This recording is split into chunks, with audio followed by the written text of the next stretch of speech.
Hello, this is Elizabeth Chu, the CEO of the South Carolina Historical Society.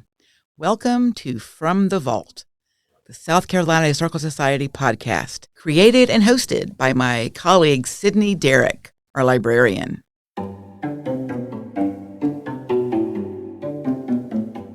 This podcast will demystify archives. I am passionate about convincing people that archives are not in any way boring. They are, in fact, incredibly interesting. Who doesn't like to read stories about other people? Imagine spending all day long in a library reading someone else's diary. That is what historians and people who use archives do every day. From the Vault, we'll be telling stories of all South Carolinians from the perspective of the many fascinating items in our large and important archival collections. Hello and welcome to the podcast. As you just heard from Elizabeth, I'm Sydney Derrick, librarian here at the South Carolina Historical Society. I'm so excited about today's episode because we have an interview for y'all.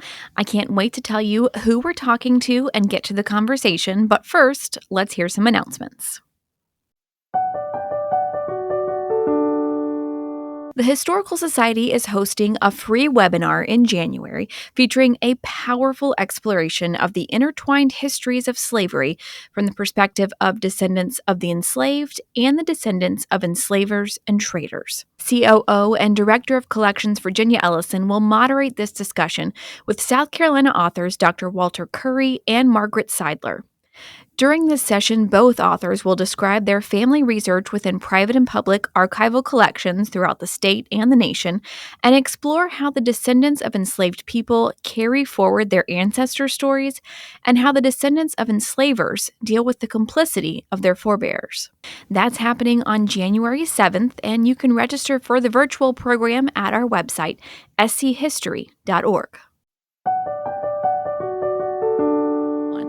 In today's episode, I sat down with Christina Butler to talk about her latest project, a report and exhibit for the Powder Magazine and the South Carolina American Revolution Sesquicentennial Commission, also known as the SC250 Commission, on the British occupation of Charleston from 1780 to 1782. Christina is Dean and Chair of General Education at the American College of the Building Arts, where she also teaches historic preservation and architectural history. She's also a preservation consultant and owns Butler Preservation, a company that does preservation planning and historic property research. And if that wasn't enough for you, she's authored several books, including Low Country at High Tide, The History of Flooding, Drainage, and Reclamation in Charleston, South Carolina, which we talk about a little in the interview, and Charleston Horsepower, Equine Culture in the Palmetto City. I was so thrilled to talk with Christina about what life looked like for Charlestonians during the British occupation and how it affected those outside of Charleston as well. As you'll hear, we talk about the lives of those who didn't have as much power as the men who were leading troops, and we talk about the confusion between who was a patriot and who was a loyalist, and how those stated allegiances may have been different depending on who was in charge of the city. So let's get into the interview. Hello, this is Elizabeth Chu, the CEO of the South Carolina Historical Society. Welcome to From the Vault, the South Carolina Historical Society podcast, created and hosted by my colleague Sydney Derrick, our librarian.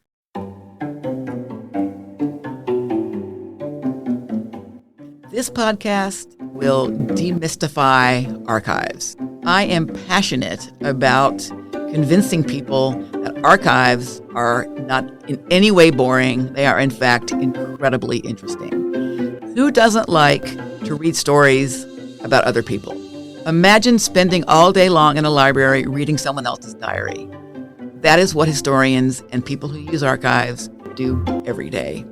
From the Vault, we'll be telling stories of all South Carolinians from the perspective of the many fascinating items in our large and important archival collections. Hello and welcome to the podcast. As you just heard from Elizabeth, I'm Sydney Derrick, librarian here at the South Carolina Historical Society. I'm so excited about today's episode because we have an interview for y'all.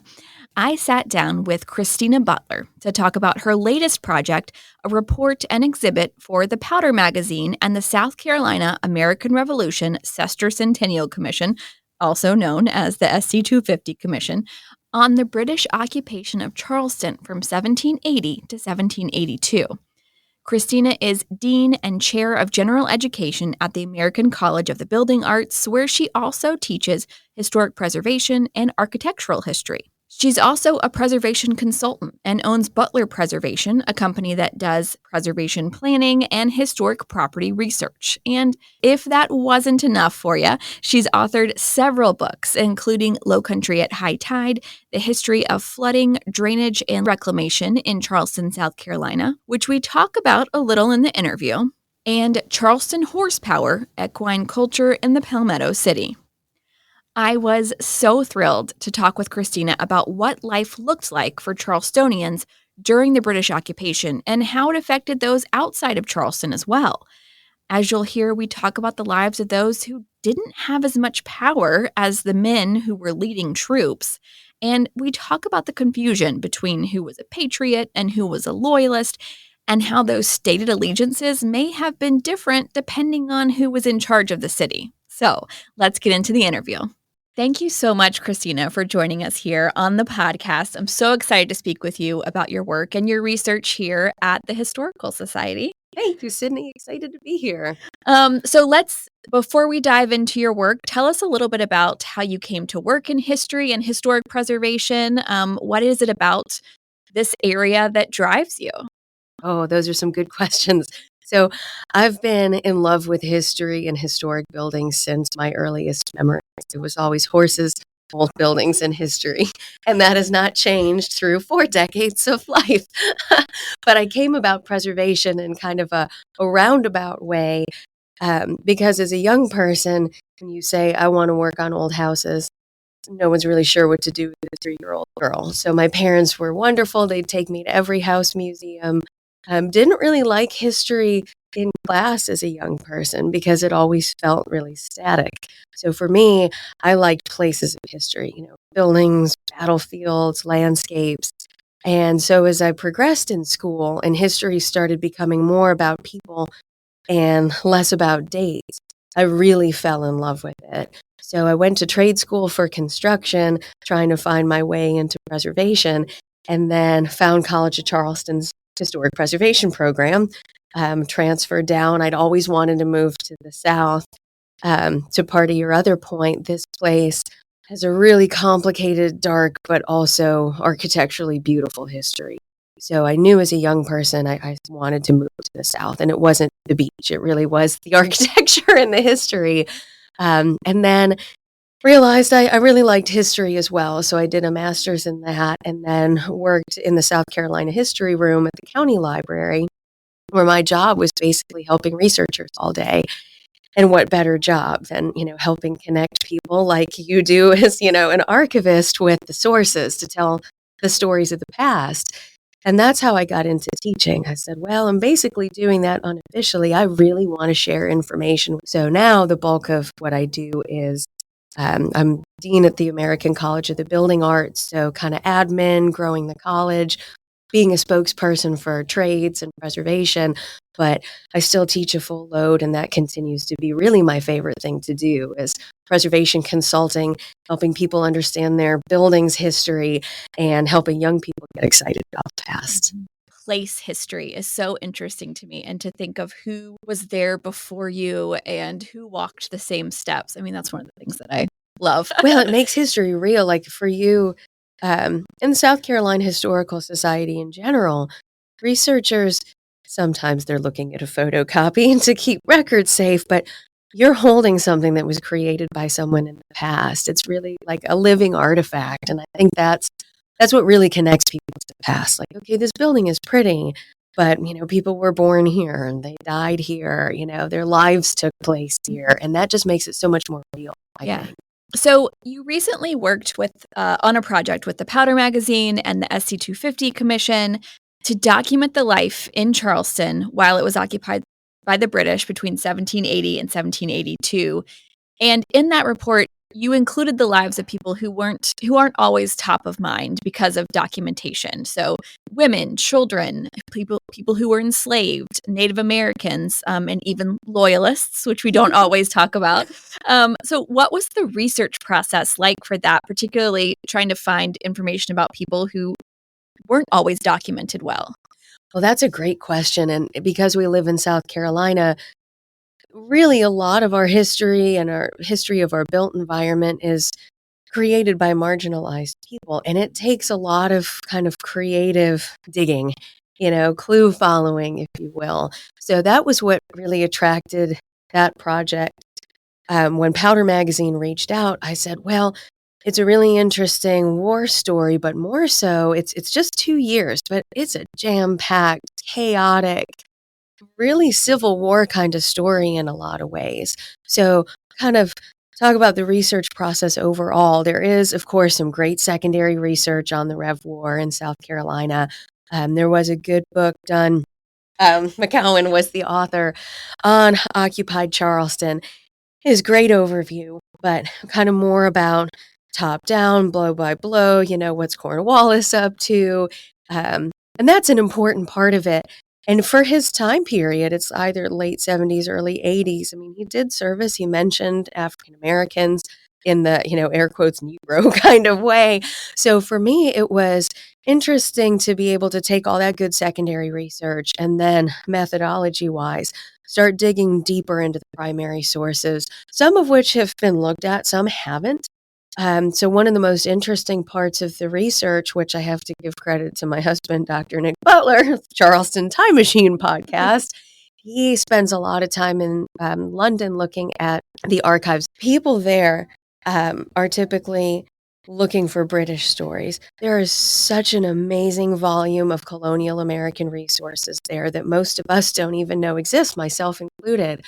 So as I started digging deeper into South Carolina sources, our government records, for example, I really want to have more of the counterpart of the British because, as you mentioned, we leave their story out. It's Americans good, loyalists bad, and it was in no way that cut and dry here or anywhere in the colonies during the war. But especially here, it really did break down kind of like a civil war. So the methodology that he brought in was wonderful because he is going through Board of Police records, which essentially was the pseudo city government controlled by the British. And some of that's digitized, so I combed through that. But a lot of the reports, letters from George Washington to leaders here have never been digitized. So it was really neat to see what they have on the other side of the pond that British probably never even look in that box. It's not their story necessarily. It's a war they lost. But on this side of the pond, looking at things like historic newspapers, which we've seen, but really unpacking it instead of just here's the list of 8,000 enslaved people moved from one place to another, trying to think about what that looked like, who owned those people, how much autonomy they had, what kind of opportunities the war created for women and Native Americans and enslaved people, and in equal measure all the extra levels of complication on top of their already complicated lives.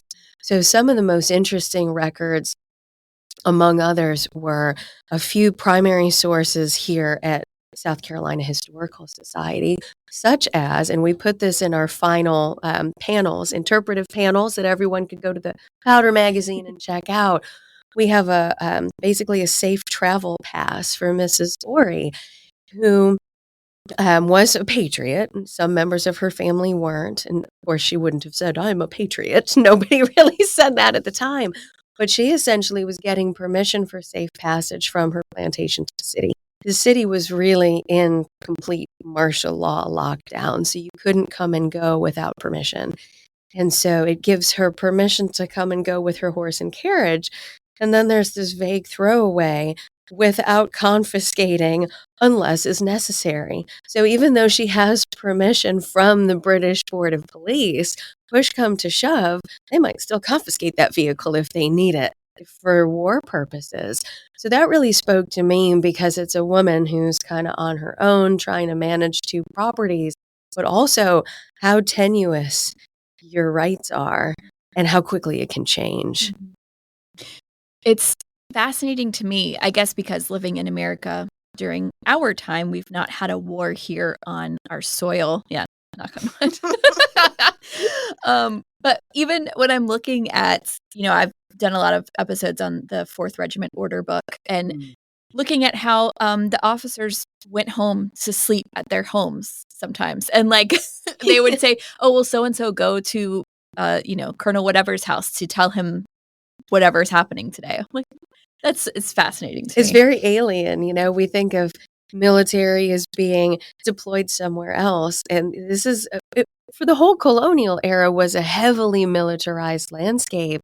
But we didn't really have to use that landscape very often. And then, boom, 1780, here we are in a crisis moment. You talked a little bit about Miss Ori and just trying to get between her properties. But what were some of those ways that the everyday goings-on of Charlestonians were upset? Wow, a loaded question because you really couldn't, trying to step back and think about what it was like to live in Charleston after May 1780. Everything was constantly up in the air. As the war changed, people changed allegiance. We always kind of think again of it's this clear black and white, cut and dry, good guy, bad guy story, and it really wasn't. So even from the beginning, before we declare our independence, there's, small street violence and burning the king in effigy. And so the tension was pretty palpable by 1773, the Tea Party, 1775, we kick out, the governor. He gets on a ship and leaves and leaves his wife behind briefly, which was another interesting story. But early on, the Americans control the city, and they, not shockingly, were pretty punitive against known loyalists. And so some of them are getting banished or exiled out of the city, getting property confiscated. And then turnabout's fair play. So Americans start losing territory throughout the American South to the British. And it's crazy to think the courage it would have taken for either side, whether you're a loyalist or a patriot, to just say, okay, this is the horse I'm going to back, because it's one of the biggest navies in the entire world. It's this small colonial place. The stakes are really high. And of course, we think about death on the battlefield. But for most people, I think the biggest impact was livelihood. Am I going to get my property taken away if I back the wrong horse? Am I going to be able to do my trade if I'm loyalist versus patriot? So, speaking of being a war zone, there's battles up the neck, in North Charleston as the British fight their way to the city. And then you can kind of see that oh no moment where the British are getting closer and the Americans who control the city are realizing, the imminent switching of hands, essentially. So from May 1780 to December 1782, this becomes British occupied territory, and everything flips. And everyone who was a patriot in control is now imprisoned, either in the old Exchange and Provost dungeon or on a hulk of a prison ship, which is really just a ship that you take the sails off of, which would be absolutely miserable in a Charleston summer, no airflow. So it's no big surprise the disease was always the biggest killer in historic wars. But all of those patriots have that choice to make. They can either take an oath of allegiance to the British and apologize for the things that they did, or they can really put their money where their mouth is and be imprisoned or kicked out of the city or have their property taken. So in order to do your trade, to sell property, to come and go from the city, you had to sign an oath of allegiance.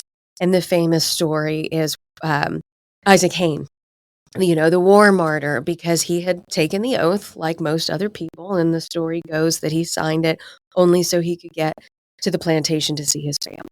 you always have to wonder how many people were staunchly politically committed and how many people, like a lot of us today, were like, what do I have to do to survive?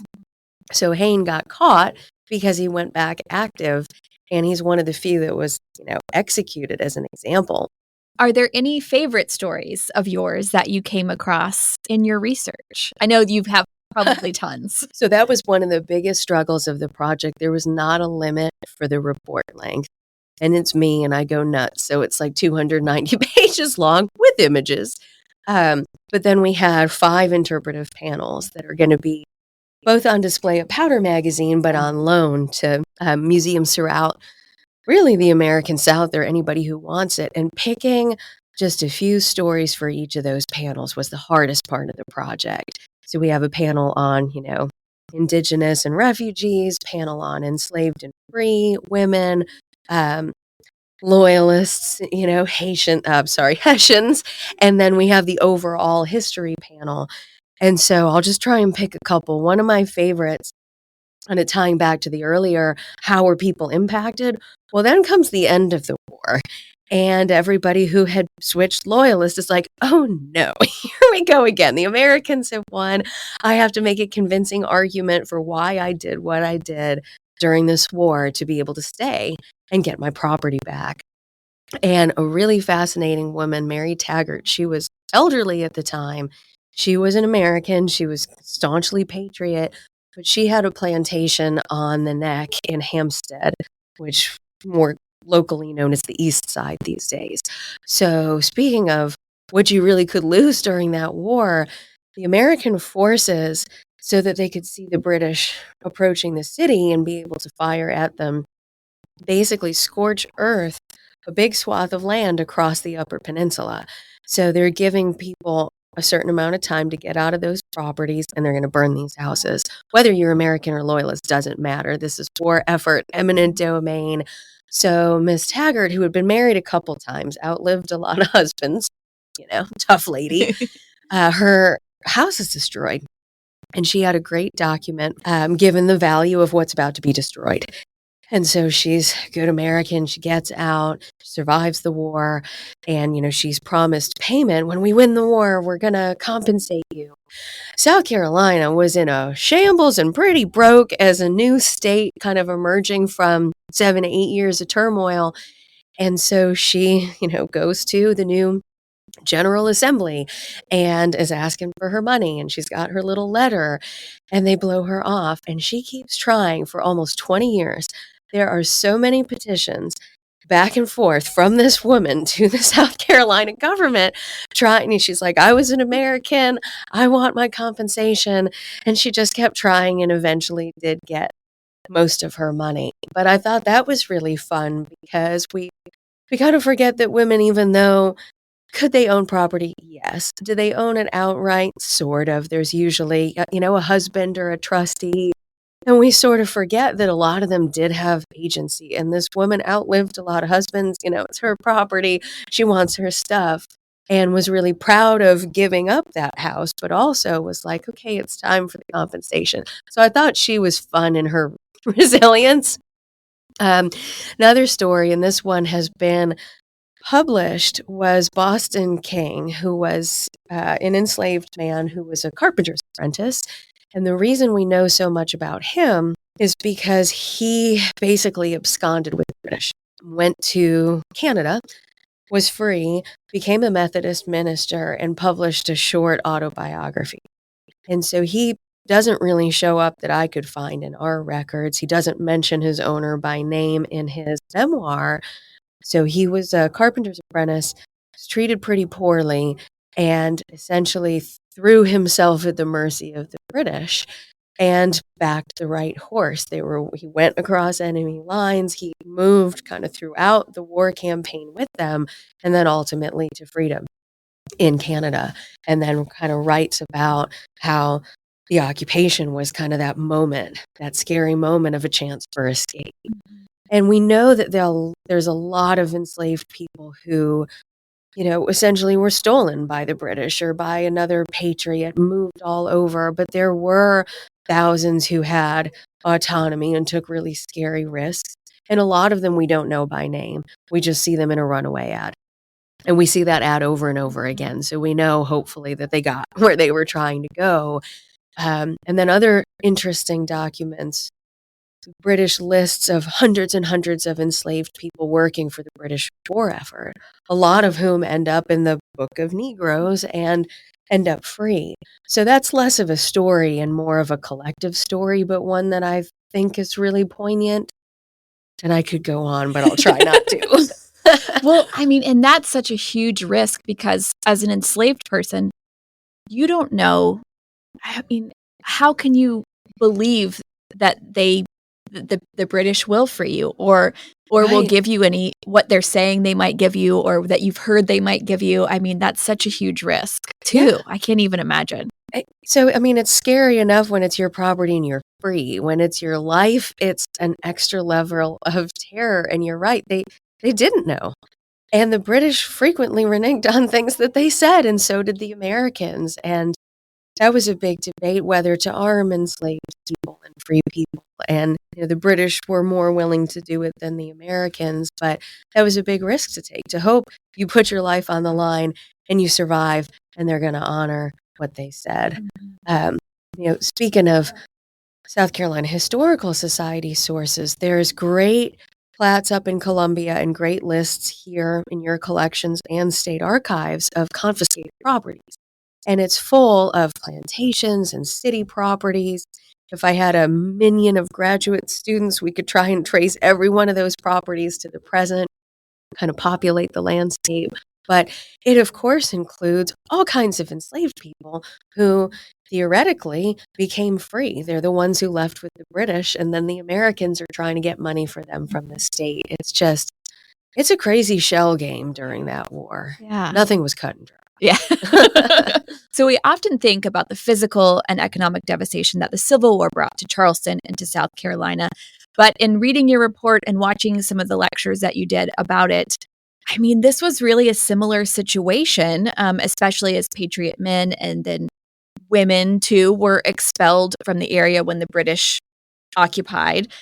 So can you tell us a little bit more about this time in those kinds of terms? Like, as we've talked a little bit about it before, but just what that was like in the devastation. Yeah, I mean, pretty significant. And because it's 250 years out, we can't visualize it as much. And I think the main reason, just besides passage of time, is photography.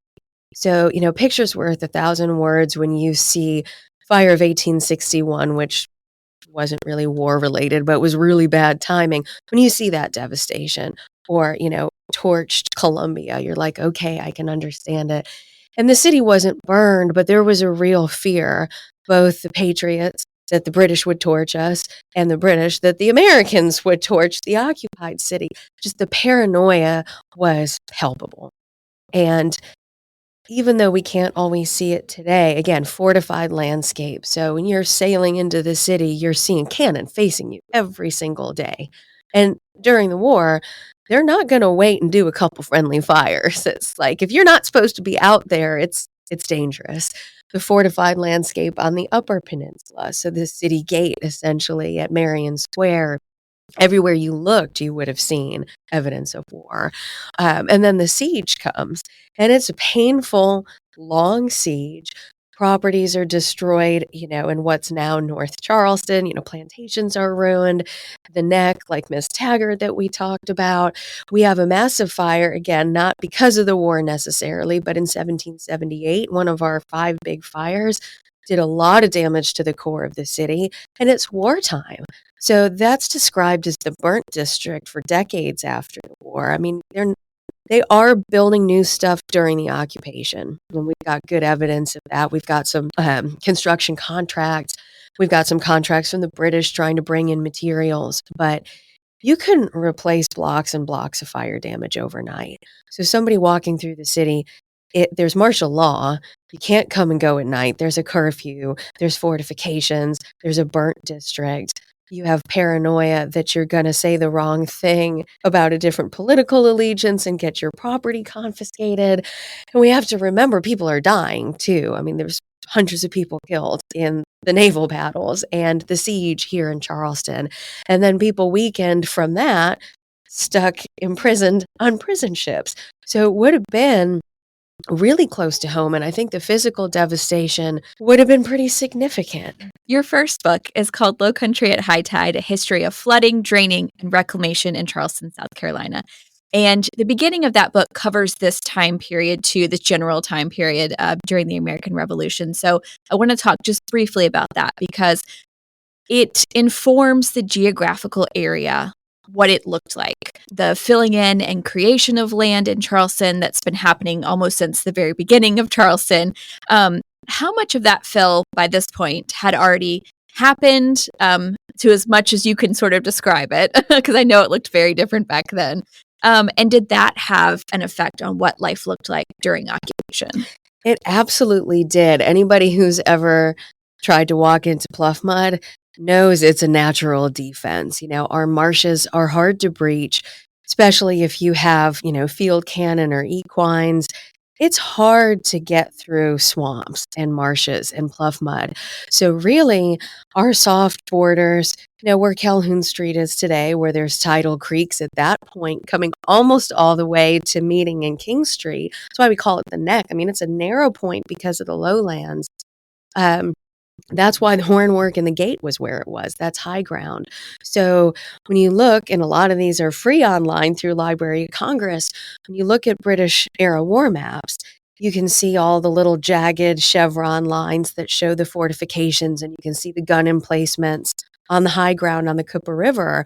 And you look at the Ashley River side, and there's just a few kind of forts here and there, because the rest of it is you don't have to fortify, nor can you. There's no solid ground to put a gun emplacement on anyway.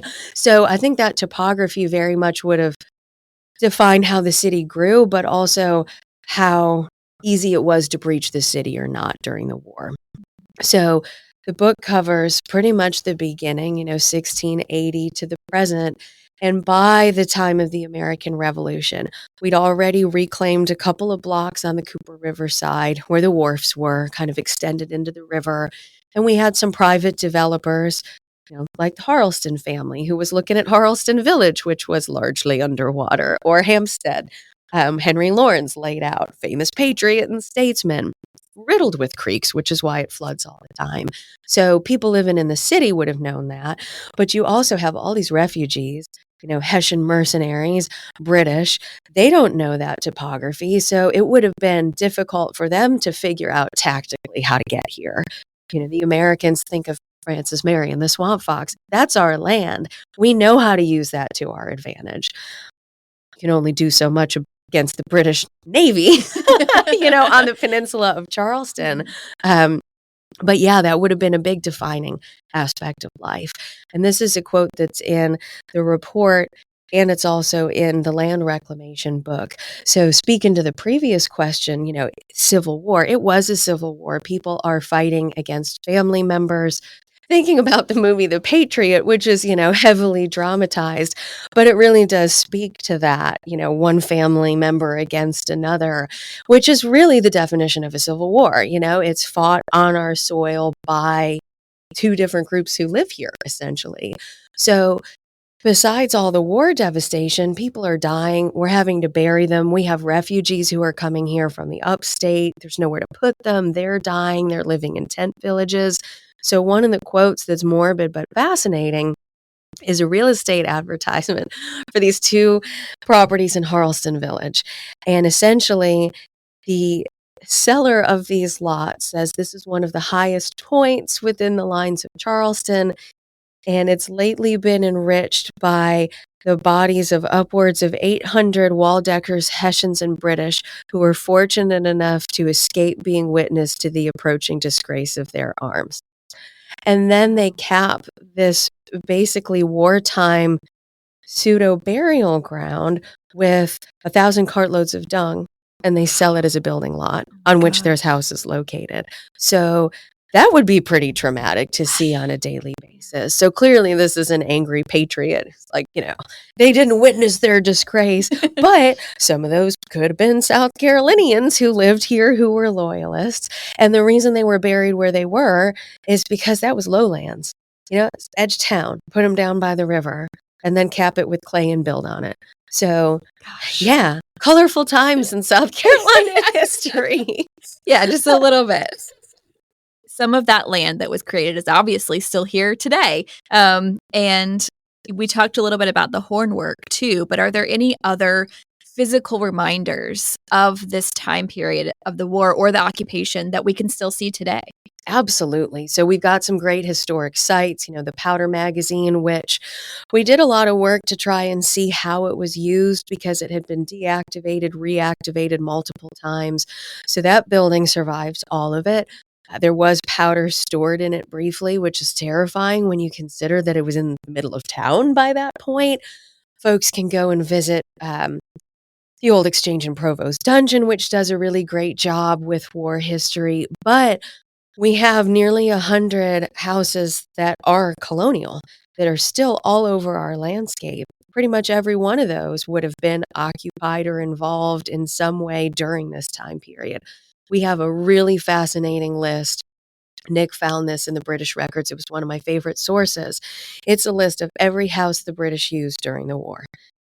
They gave street addresses that the British created. And thank you for joining us for this month's episode of From the Vault. We'll see you right back here in January.